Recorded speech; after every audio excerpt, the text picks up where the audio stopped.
So your timing on this is really important. So I'm going to recenter this. Did you trim the top of that too? No. But do you have to keep that moist? Yes. You need to still keep it wrapped even after you trim it.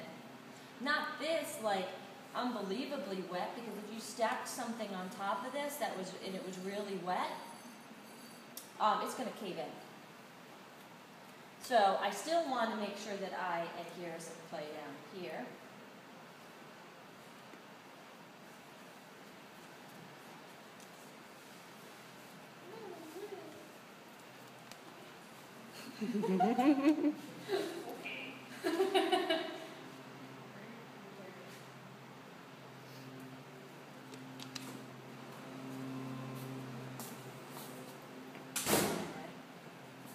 You're good. It's good and stuck, and I'm going to make sure that I get some slip.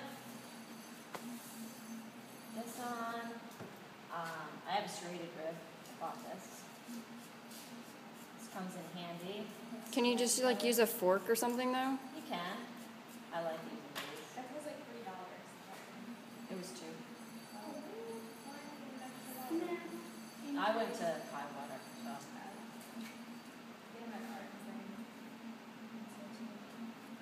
Yeah, you can get them there.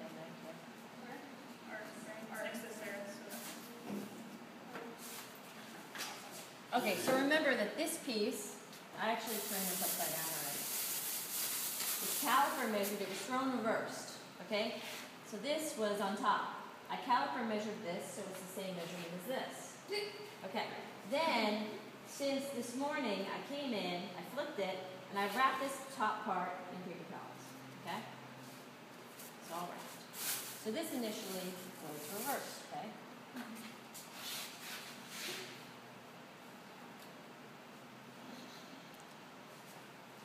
Did you trim that? No, I didn't trim it on this one.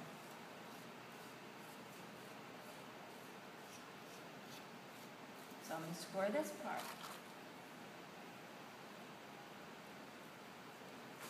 This should not be really, really dry, but it should not also be really, really wet to the point where if you pick it up, you're flexing it and you're altering its shape. Because if you decide that you want to rethrow any part of it, that's going to make it really difficult because you've altered it. I'm hoping that I don't do that to this.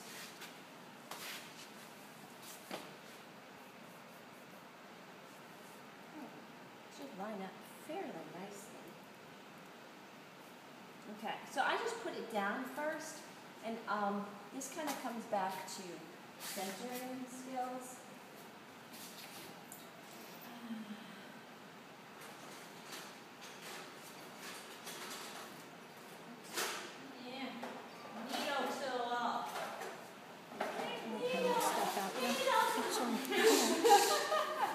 I'm just going to use my hand. All right. So I want to make sure that this is on center. Okay? Okay, so I want to make sure this is on center because it's hard to eye that. Okay? So I'm just going to hold. Okay, so it's not on center.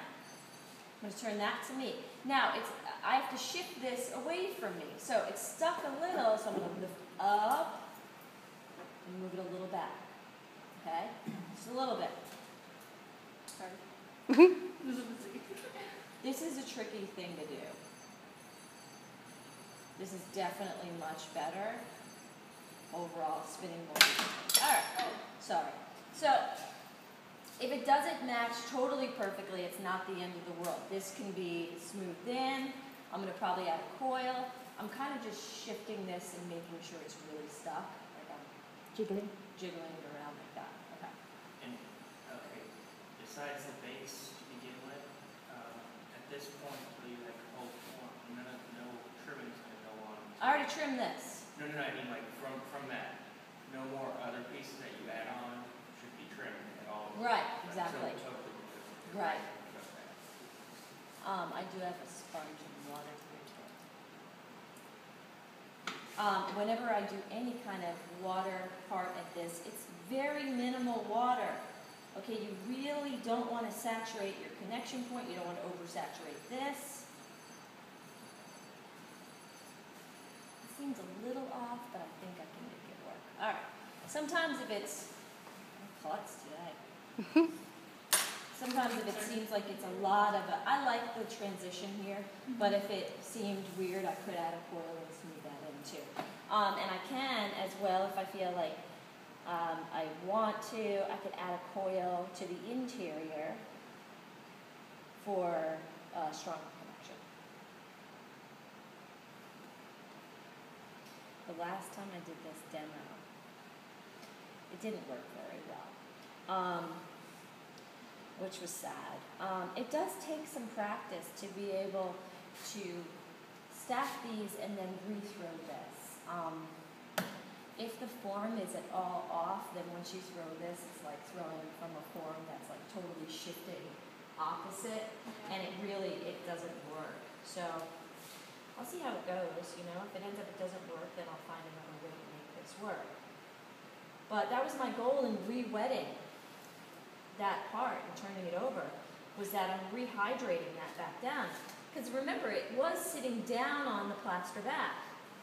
So the water is absorbing out of the clay piece as it is from that plaster. So I need to rehydrate it if I wanted to be able to throw it. So I'm just smoothing this interior coil in as nice as I can. And you don't have to score and slick that. No, not the No, because it's still wet.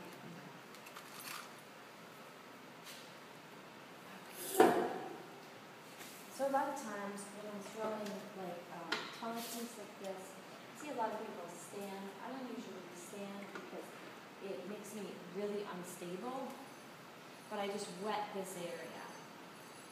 I'm going to wet the interior top. I'm going to wet this side. This takes a little bit of time to get this clay rehydrated, okay? You just got to be patient.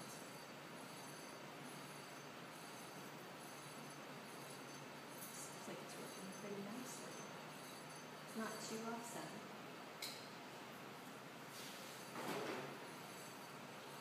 So I'm not going to be able to increase the height significantly, but I am going to be able to make this thinner, to make it probably flare a little bit more, to make it seem like it's a completed form, and not have to trim to do that. I mean, I threw all this clay and I centered all this clay and all of that stuff.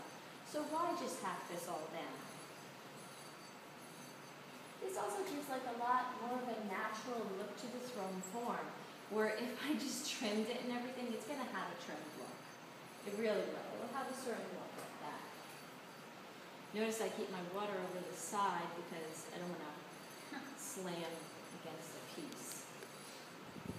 So you suggest pulling with the sponge? I'm just rehydrating this Oh, okay. really right now, and I'm kind of putting a little bit of pressure on. I usually do pull with a sponge though with this because I want to constantly rehydrate it as I'm pulling. So, and notice that I'm not pulling all the way down from the connection because my weight isn't there. I pulled it well, that part was right side up. So am I pulling it anywhere? My thickness is towards the bottom, which this was. I'm trying as well not to get a huge amount of water into the interior bottom of this. I trim this piece, it's set up, you're asking for it to crack, if you do that. You might have to needle tool cut your top after you pull, if your piece is a little off center, which mine is a little off center. I also might want to leave it like that. As we have talked about in working with pieces and in the book, that a lip that is slightly uneven and not totally, absolutely 100% perfect really allows the idea of it being thrown in wheel form and not something that is manufactured or molded.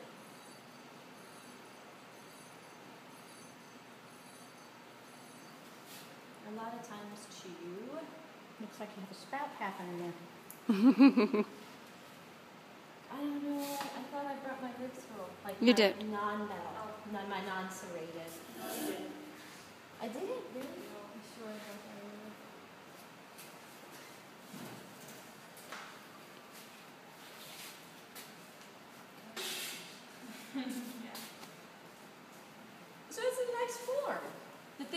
about doing forms that are large like this, again, is my surface area decoration. Like, I will really enjoy doing some slip painting, doing some carving, and that's really one of the bonuses of doing a piece that has such a large surface area for me. I don't like to just straight glaze them. I mean, you can. I have no problem with you spraying some glaze. If you guys, in my intro, my wheel class, that were only in my wheel 1 class, that were not taught how to use a sprayer, I can teach you that if you want to spray these pieces. And that's not a problem. For those that were in my intro class as well as my wheel class, you should know how to spray. We have a new sprayer too. Finally. I know, it's a real dynamite one. I was gonna say it's For not those temperamental. that borrowed my sprayer in the past, we got a sprayer just like that. Yay. Yeah, because I was like, this sprayer is the best sprayer, and it's meant for glaze. It's not like the Harbor Freight sprayer that's made for paint. So if it has a particle that's a little over any size, it freaking clogs up every single time. So use the white and black sprayer now, and I can point that out to you. Every half an hour. Jessica, I think you're really It's clogged. Sprayer's clogged. Yeah, they were good. The one that I always got the Easy Spray Gun E/Z, and that thing's the bomb, and that's the one that we got here, and I love it. So I'm getting a little bit more movement into the form, which I like.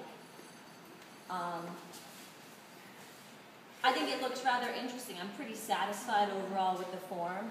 I think it looks nice. I mean, I usually like to step away and see how I feel about it. I like the trim down. I purposefully went like that and down, so I want to go like this and up with the same idea of the top, replicating a little bit of the bottom. I might do a little bit of rib tool technique to get that a little bit more defined so it matches more towards the bottom. It's not as thrown lines, but more ribbed, so I might do that. It's a bug.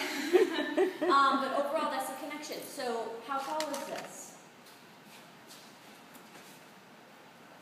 18 inches. Needs to be at least 16 inches in height. What do you think it is? Yes.